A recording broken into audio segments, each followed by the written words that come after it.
தனுஷால பல குடும்பங்கள் பிரிஞ்சது உண்மை. நீங்க சொல்லி ஜிவி பிரகாஷ் சொல்றீங்களா, இவங்க 2 பேரும் என்ன சேர்ந்து தகவல் கொடுத்தாங்க? வித்தியாசமா இருக்கு தகவல், அது சொல்லுங்க. என்ன நாங்க 2 பேருமே மியூச்சுவலா வந்து ஃப்ரெண்ட்ஸா இருக்கோம். நாங்க மியூச்சுவலா தான் வந்து யாராவது ஒரு கணவன் மனைவி பிரிஞ்சுக்கிறாங்கன்னு சொன்னா இப்படி யாராவது சொல்லுவாங்க? அதே தானே சார் தனுஷ் அவங்களும் ஐஸ்வர்யா அவங்களும் என்னன்னா என்ன விஷயம் கேட்டா ரெண்டுமே பொறிக்கிங்கன்னு அர்த்தம். அப்படி பார்த்தா இப்ப சுச்சி லீக்ஸ்ன்றது எவ்வளவு பெரிய வந்து ஒரு பெரிய இதுவா போச்சு சார். இப்போ சுச்சி பேசின அந்த வார்த்தைகள் நீங்க பாத்தீங்கன்னா நீங்க கிட்டத்தட்ட அவங்க வந்து ஒரு சீரான மனநிலையில இல்ல அந்த பொண்ணு. ஆனால் வாயை போட்டு கிளறி கிளறி அதுக்கிட்ட இருந்து இன்னும் வார்த்தைகளை வர வச்சு ஊடகங்கள் காசாக்கிடுச்சுமா அவங்க பேசுனதை. அந்த வகையில் அந்த பொண்ணுக்கு அப்பா அம்மா சரியில்லை, கூட பிறந்த தங்கச்சியும் அக்காவும் வந்து பார்த்தீங்கன்னா சப்போர்ட் இல்லை.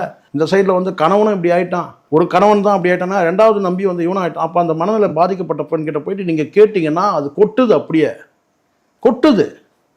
அதை பிடிச்சி வச்சுட்டு நீங்கள் வந்து ஊடகங்கள்லாம் வியாபாரம் பண்ணிட்டுருக்காங்க. மனசாட்சி வேணாம்? நல்லா தெரியுது அந்த பெண்ணுக்கு வந்து ஒரு சீரான ஒரு மனப்பக்குவம் மனநிலை இல்லைன்னு நல்லா தெரியுது.